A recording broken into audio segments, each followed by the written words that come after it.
And we are live. Welcome back in, guys, to episode number 4 of Lowell Talks. We will be discussing editing softwares, and in this episode, particularly from a beginner's perspective. So if that's something that you're interested in, camera talk, video editing, we'll be discussing that coming up next.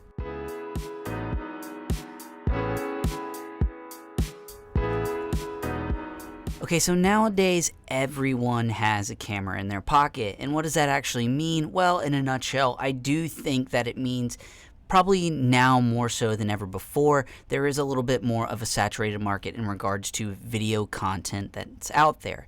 Now, one thing that many of you guys that are out there dabbling in the video world are probably starting to kind of hone in on or kind of trying to figure out or navigate through is going to be editing software. Now, the best advice that I can give many of you guys out there when you're just starting off is most likely the best editing software for you guys is going to be on your cell phones. Now, why do I even say that? I tend to like to start this conversation off in regards to kind of low-hanging fruit. And what does that mean? Well, many of you guys already have the iPhone or an Android in your hand, and there are fantastic video apps out there for editing. A lot of you guys are probably just going to use your iPhone to cut things together, and if so, iMovie is something that's going to be coming in on those iPhones for free, and I think it's a fantastic option to begin. Now, same for Android. While I don't know the exact editing software, I know they do offer an array of kind of choices in regards to video editing. So my first kind of advice for many of you guys out there is start editing with your phone. It's going to be very simple because those files are already going to be on your phone. You're not going to need a big, powerful computer, which is also going to be very expensive. So to me, that's where we're going to focus in on in the beginning. Now, like I mentioned, you have iMovie, which I think is so valuable for many people, mainly because when you first start video editing, it's a little bit overwhelming of what's going on, what you're looking at, and how everything functions.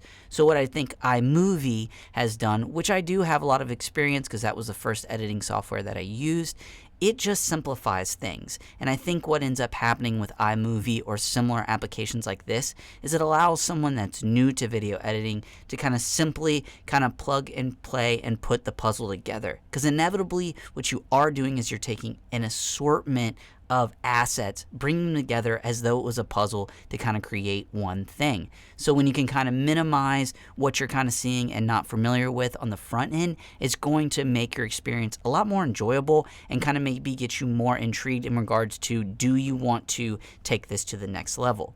So let's say you're one of those people and you have spent some time in iMovie, you've used all the different functions, you're getting familiar with how it works, and at this point you're probably reaching limitations. This could be the exact same situation with an Android user as well. Okay, so you've hit that point, and at this point you want to take your video and your editing to the next level. Now there's going to be a ton of choices out there, but I want to basically talk about the editing softwares that I'm most familiar with, and honestly, from what I've heard through the grapevine, are mostly the easiest entry-level softwares for most people to either obtain or to just get what I would consider pretty precise at. Now, let's go ahead and start off with the one I'm most biased with, and that's going to be Final Cut Pro. It's going to be a $300 one-time fee, and then that is going to stay with you. Now, here's the upside. If you're on iMovie, it's going to be a very easy lift to make your way to Final Cut. As far as the layout and how it functions, it's going to be very similar. There's going to be a lot more options, but from my experience, what I find is that those options, when presented to somebody that already kind of understands the template or how Final Cut works, or how iMovie works, when you go into Final Cut, you're going to be blown away because now all of a sudden you have so many more options at your disposal. Now, I'm not going to waste too much time on Final Cut, but I do currently still use it for all my professional needs. I'm not saying that I'm a master of Final Cut, but after spending 5 to 6 years in it, the software fulfills all my needs, but I am going to make a case for some other softwares that I think you guys should take a look at. And that kind of transitions me into the next software, which is probably going to be one of the most popular softwares out there, and that's going to be Adobe Premiere Pro. Now, one downside, Premiere Pro is going to be a $20 per month to just get Adobe, or you can go with, I want to say, their $30 or $35. You get to choose two softwares, which typically people will choose Lightroom and Adobe. And if you want to go all in, I want to say it's either like $50 to $60, and that's when you get After Effects, Adobe Photoshop, Lightroom, blah, blah, blah, Edition. Now, the reason that I want to spend some time on Adobe, and I do have to acknowledge that Adobe does have some super advantages to it. Now, I am a Final Cut fanboy. I will still be editing in Final Cut after this video, so everything that I say about Adobe is just what I've recognized from experiences with other Adobe users and what I've seen out there and kind of what it allows you to do.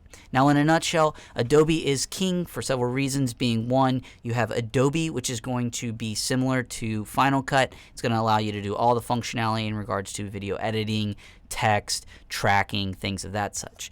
Now, here is where kind of Adobe, I think, takes a little bit of a step ahead in regards to After Effects, which is going to be awesome for graphic animation, text animation, everything like that. Now, while Final Cut does have Apple Motion that you can go into and do most of the same effects, it is a little bit harder and you can't find as many tutorials out there or even plugins. Now, Adobe is going to just have an abundance of templates, tutorials, and basically the limitations are pretty much endless in regards to what you can do with the whole Adobe suite.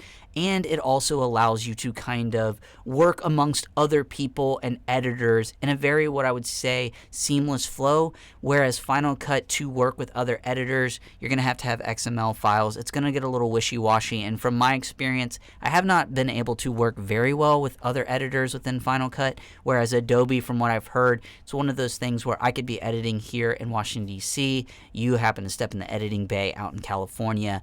You have my assets. Boom, you can jump in the project and rock and roll.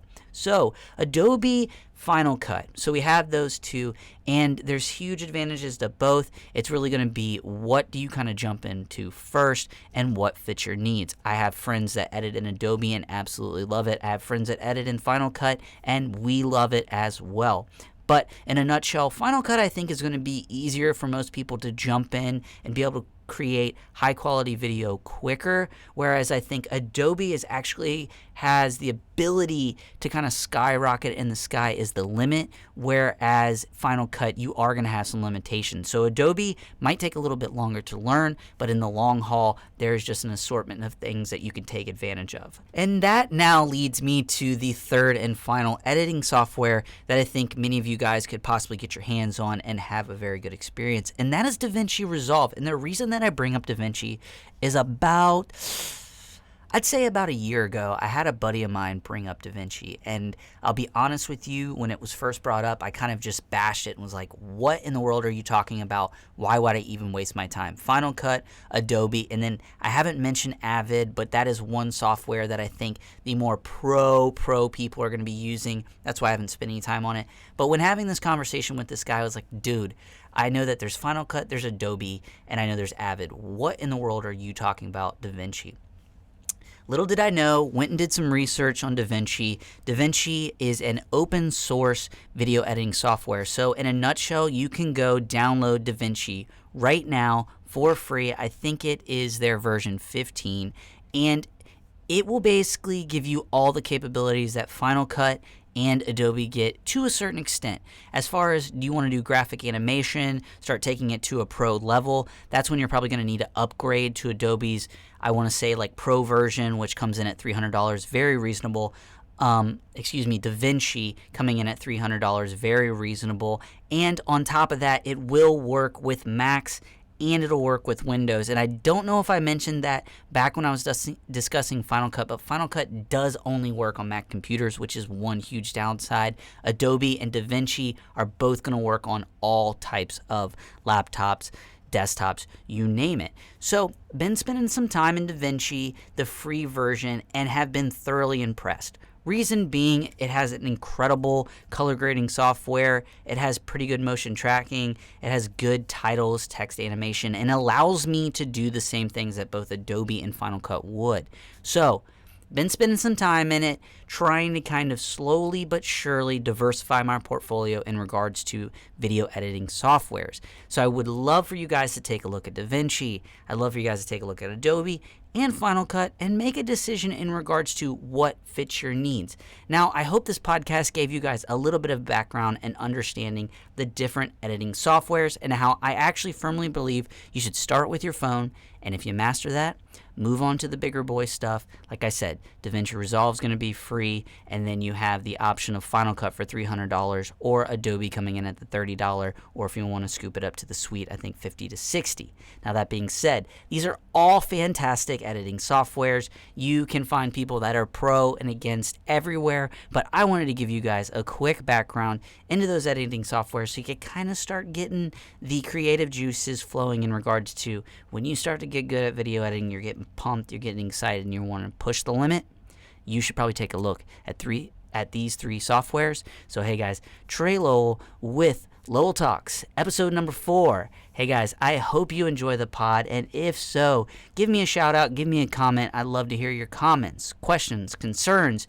Do you think this podcast sucks? If so, that's fine. Go ahead, throw it in a comment. I'd love to hear what you guys have to say, and I'll see you folks in the next episode. I'm out. Bam! We ain't live no more.